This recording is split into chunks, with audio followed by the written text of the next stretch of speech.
Halo guys, apa kabarnya hari ini? Semoga selalu sehat ya.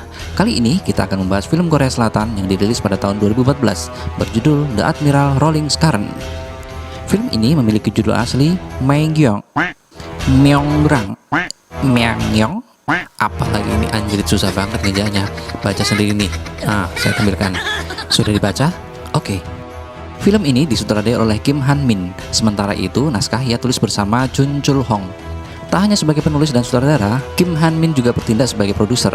Dalam durasi 128 menit, penonton akan disajikan aksi kolosal Angkatan Laut Korea Selatan dengan Choi Min Sik berperan sebagai Laksamana Yi Sun Shin dalam menghadapi pasukan Jepang yang jumlahnya jauh lebih banyak dari pasukannya. Film ini diangkat dari kisah nyata abad 16, tepatnya pada tahun 1597, di mana seorang komandan pasukan Korea Yi Sun Shin harus menerima nasib buruknya memimpin pasukan dengan 12 kapal perang melawan Jepang yang memiliki 330 kapal perang. Waduh, gila deh, tidak imbang kan? Gimana alur cerita selanjutnya?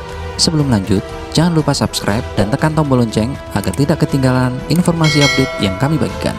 Langsung saja kita simak alur ceritanya. Check it out!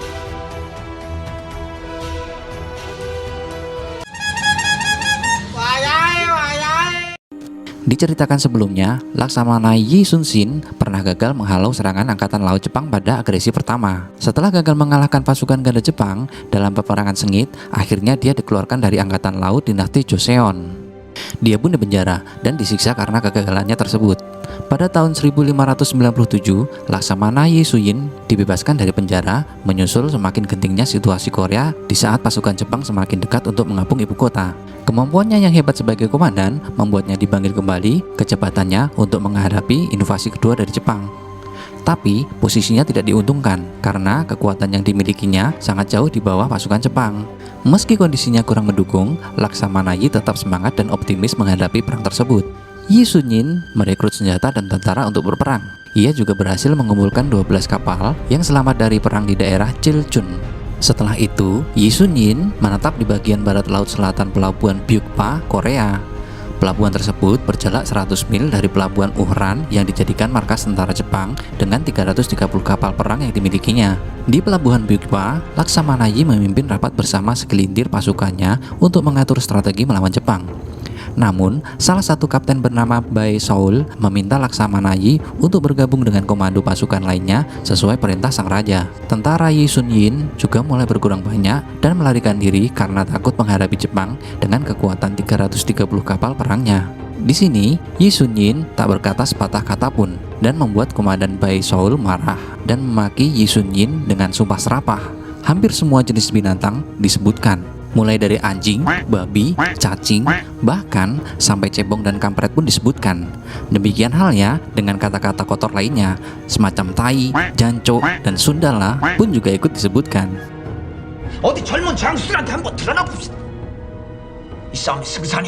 Karena Yi Sun Shin tak kunjung berbicara, saat itu juga komandan yang setia padanya ikut menimpali dengan memarahi Bae Seoul dengan kata makian yang tak kalah kotornya.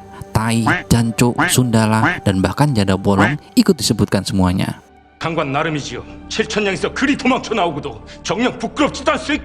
Karena tak ada titik temu, akhirnya Yi Sun Shin membubarkan rapat dengan perasaan sedih dan gelisah untuk menghadapi Jepang. Adegan berganti. Di pelabuhan Uran, markas Angkatan Laut Jepang, Komandan Todo Takatora yakin bahwa rencana menangkap Raja Korea akan berjalan lancar. Mendengar kabar jika Yi Sun Shin telah ikut berperang, Menteri Jepang mengirim perwira baru untuk membantu Todo menangkap Raja Korea lalu merebut wilayahnya. Di tempat terpisah, salah satu panglima Jepang, yaitu Wakisaka, sedang mengomandoi pembantaian tentara Korea yang berhasil ditangkapnya. Namun, saat akan membunuh salah satu tentara Korea, tiba-tiba peluru melesat mengenai punggung tentara.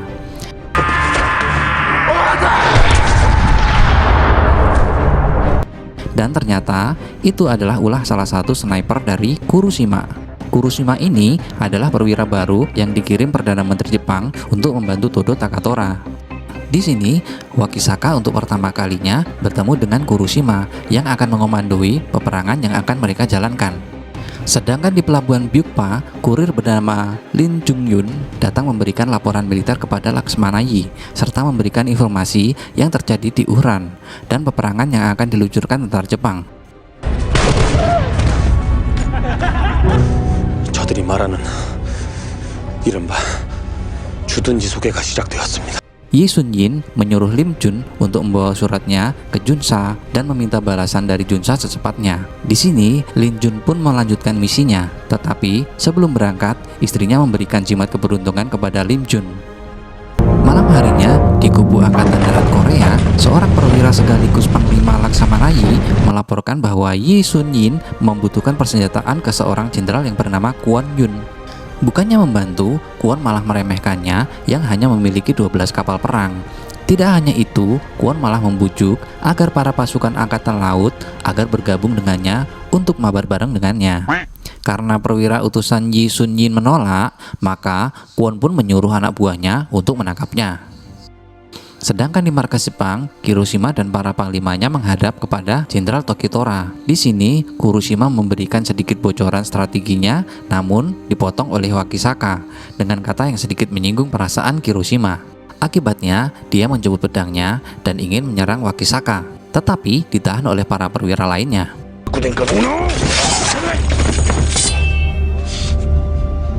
Kuroshima pun kembali meyakinkan Jenderal Todo jika ia mampu menghancurkan Yi Sun-yin dan kelompoknya. Jenderal Todo pun percaya dengan kata-kata Kuroshima dan mempersilahkannya untuk duduk menikmati jamuan kopi panas tanpa gula. Bukan miras ya. Pagi harinya, Yi Sun-yin dikejutkan dengan sebuah kapal yang tiba-tiba bersandar di markas. Ia pun bergegas melihat isi kapal. Betapa terkejutnya, ternyata kapal itu berisi kepala Kapten Bae Hong-suk bersama kepala tentara tahanan Korea yang ditawan oleh Jepang. Malam harinya, Wakisaka menemui Kuroshima yang menjadi dalang pengiriman kepala kepada Yi Sun-yin.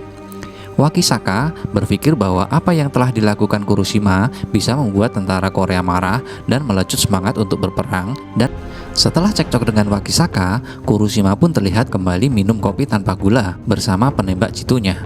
Kuroshima pun curhat dan mengungkapkan dendam pribadinya terhadap Laksamana Yi Sun-yin yang telah membunuh saudaranya dalam peperangan sebelumnya.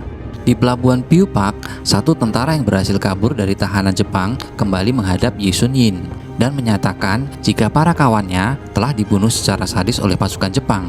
Ia sangat ketakutan tapi juga sangat bahagia karena berhasil melarikan diri.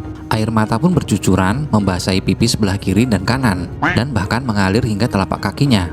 Karena khawatir jika pasukan itu terus menangis akan menyebabkan banjir yang sangat dahsyat, maka Yi Sun-yin langsung menarik pedangnya dan seketika itu semua pasukan terkejut, tetapi Yi Sun-yin memberikan alasan jika dia sangat membenci pasukan yang memiliki rasa takut kepada penjajah. Setelah itu, Yi Sun-yin dan beberapa pasukannya pergi ke Selat Myeongyang, di mana selat tersebut akan dilewati kapal pasukan Jepang. Ia pun berdiskusi bersama Mbah Marijanya Selat Myeongyang mengenai arus yang sangat deras yang terdengar seperti tangisan suara prajurit yang gugur. Namun tujuannya sebenarnya Laksamana Yi Sun-yin untuk mengetahui medan perang. Di saat Yi Sun-yin sedang tidur, tiba-tiba dia mimpi basah. Basah keringat ya, woi keringat woi, ngeres aja pikiran lu. Dalam mimpinya, ia melihat didatangi 3 perwira Korea yang telah gugur dan meminta kepada Yi Sun-yin untuk membalaskan dendam mereka. Di saat itu juga, tiba-tiba terdapat pasukan berpakaian ninja menyerang dan ingin membunuh Yi Sun-yin. Dan kebetulan sekali, putra Yi Sun-yin melihat kejadian tersebut dan langsung membantu ayahnya. Mereka pun berhasil menaklukkan salah satu ninja. Dan ketika dibuka, ternyata ninja tersebut adalah anak buah Baesul. Dan saat itu juga, kapal kura-kura satu-satunya terbakar dan membuat Yi Sun-yin juga menangis, membasahi pipi kanan dan pipi kirinya hingga telapak kakinya. Tetapi tidak ada yang berani memegal kepalanya. Boleh jadi karena tangisan Yi Sun-yin tidak akan menyebabkan banjir. Ternyata ini semua ulah Baesul yang sedari awal tidak suka dengan kelakuan Yi Sun-yin yang keras kepala. Kapten Song pun mencoba mengejar Baesul yang mencoba kabur menggunakan perahu. Dia mengambil sepucuk panah, membidik dan ketika dilepaskan mengenai tepat di dada Baesul.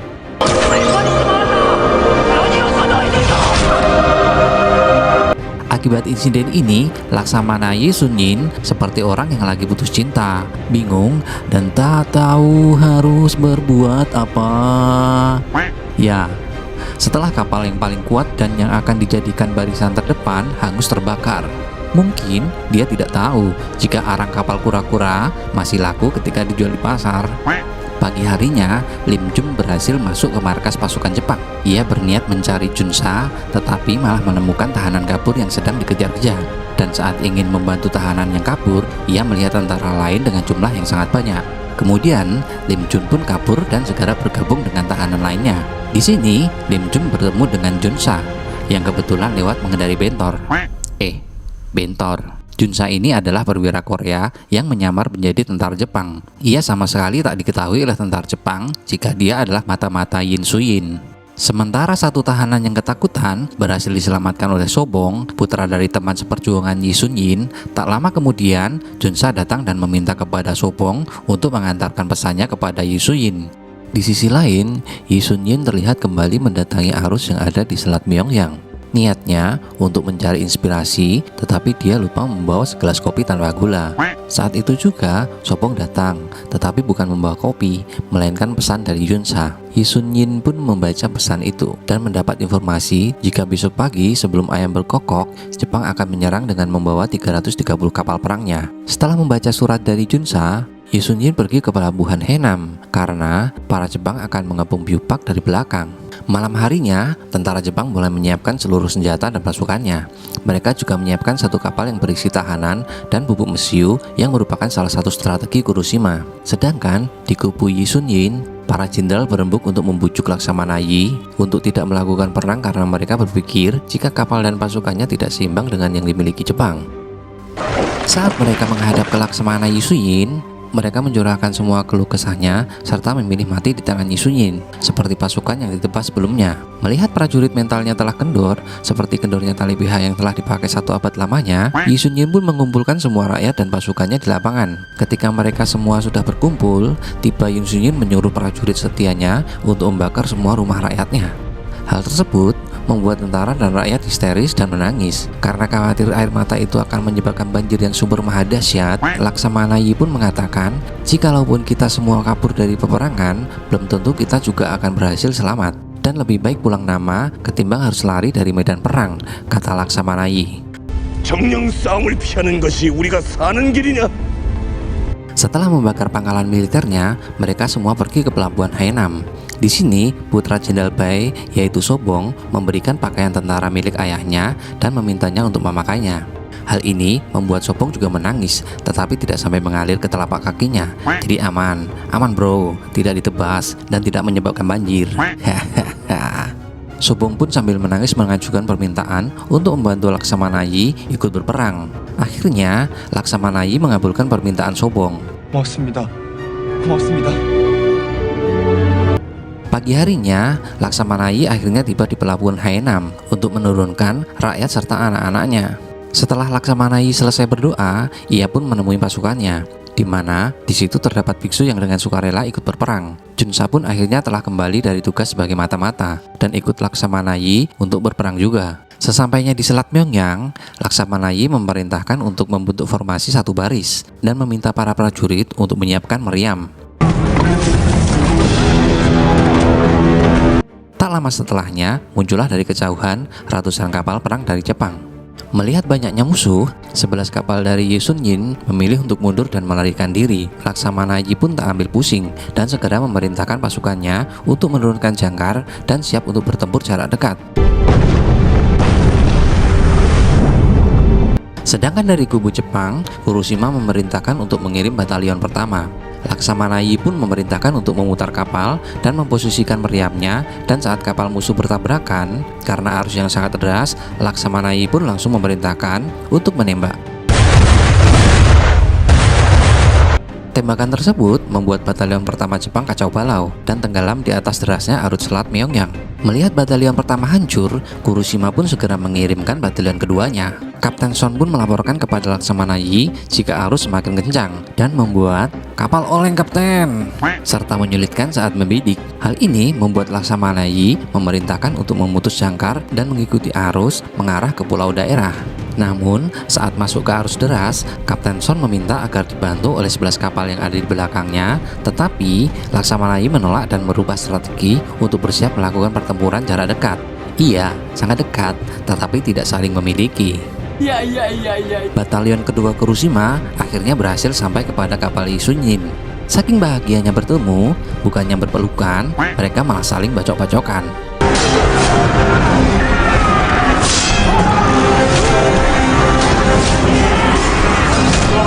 Saat lagi asik-asiknya bertarung dan pasukan Kurushima diambang kemenangan, salah seorang pasukan Yi Sun-yin yang kecewa karena niatnya berpelukan tapi malah bacok-bacokan, akhirnya dia mengambil api dan menyelupkan pada tong bahan bakar yang mengakibatkan ledakan yang cukup besar.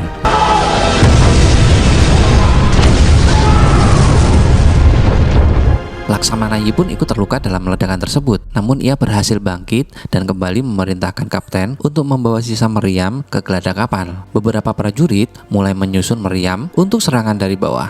Saat meriam itu telah siap, Yi Sun-yin memerintahkan kepada semua prajurit agar tiarap dan tembakan pun terjadi. Seketika itu juga kapal pasukan dari batalion kedua hancur lebur, seperti hancurnya hati saat ditinggal pas lagi sayang-sayangnya. Hal ini kemudian menginspirasi seluruh prajurit Yi Sun-yin. Setelah itu, Yi Sun-yin mengibarkan permintaan bantuan kepada 11 kapal yang berada di belakang. Namun, pengibaran bendera diganggu oleh sniper dari Kurushima.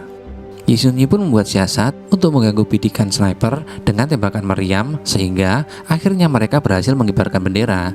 Saat sniper lagi fokus membidik Laksamana I, tiba-tiba satu anak panah melesat dari tangan kapten kapal dan mengenai tepat di mata dari penembak jitu.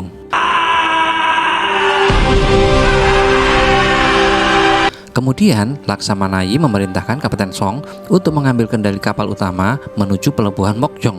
Namun, strategi Laksamana I telah terbaca oleh Kurushima. Ia langsung mengirimkan kapal tahanan yang berisi bubuk mesiu yang bertujuan untuk menabrak kapal Laksamana I. Seketika itu juga, meriam ditembakkan untuk menghalau kapal Jepang.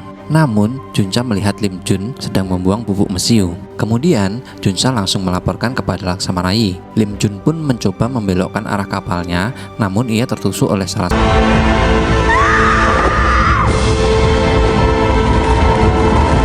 satu kapten melihat lambaian tersebut dan memerintahkan pasukannya untuk segera menembakkan meriam. Kapal itu pun berhasil dihancurkan dan juga menewaskan Lim Jun. Istri Lim Jun pun sangat sedih. Jimat keberuntungannya diberikannya telah hilang kesaktian.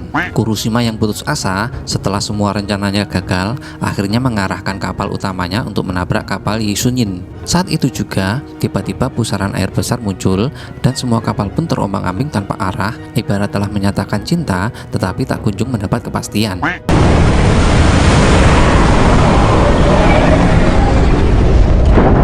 Dan saat kedua kapal utama menempel dan tak ingin berpisah, kedua pasukan pun kembali terlibat pertarungan jarak dekat. Mereka pun mengeluarkan semua skill yang dimiliki sambil teriak. Sebagian teriak untuk menyemangati kawannya.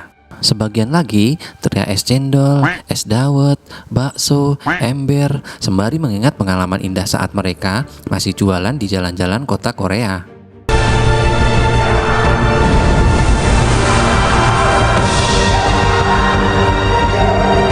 Di dalam pertarungan itu, 11 kapal yang sebelumnya dikira kabur akhirnya kembali ikut berperang dan membantu Yi Sun-yin. Hal ini membuat Kurushima terpojok dan mencoba untuk menghampiri dan memeluk Laksamana I. Kurushima pun mengeluarkan skill gilanya dengan mengamuk di atas kapal Yi Sun-yin. Seorang kapten mencoba menghalanginya dengan satu tusukan pedang, namun ia tak berarti karena Kurushima memiliki ilmu rawa rontek.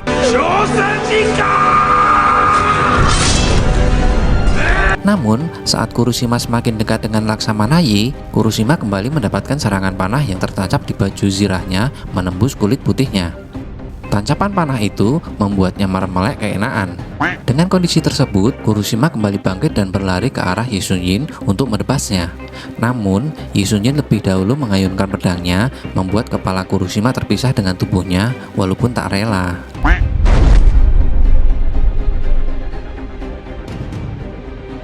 Setelah mengalahkan Kurushima, kapal Yi Sun-yin pun mulai tersedot ke dalam pusaran, dan mereka pun sudah pasrah. Namun tiba-tiba tali jangkar melayang dan menahan kapal utama. Ternyata itu adalah rakyatnya yang belum siap ditinggal pergi oleh Yi Sun-yin. Mereka pun mengeluarkan seluruh kekuatannya dan akhirnya berhasil membebaskan kapal utama dari pusaran arus Myongyang.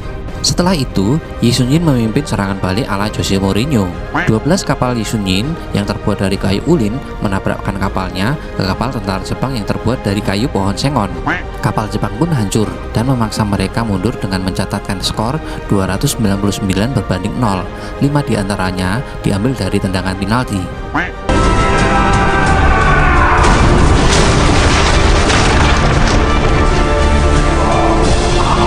Di sini, Laksamana Yi berhasil membuktikan kehebatannya dan sekaligus membuktikan jika keberanian akan menular. Film ini diakhiri dengan mengenang pertempuran pertama Korea dan Jepang pada tahun 1592, di mana Lee Sun Yin pertama kali menggunakan strategi kapal kura-kura yang terkenal sangat kuat menghancurkan kekuatan Angkatan Laut Jepang. Film pun berakhir, dan akhirnya dolar. Angka tersebut menjadikan film ini sebagai film terlaris sepanjang masa di Korea Selatan, mengalahkan The Host, bahkan avatarnya James Cameron, dan meraup total pendapatan sebesar 111,9 juta dolar Amerika Serikat hingga saat ini. Oke, semoga kalian terhibur dengan alur cerita yang kami bawakan. Dan sekali lagi, jangan lupa subscribe serta tekan tanda lonceng agar Anda tidak ketinggalan informasi update yang akan kami bagikan selanjutnya.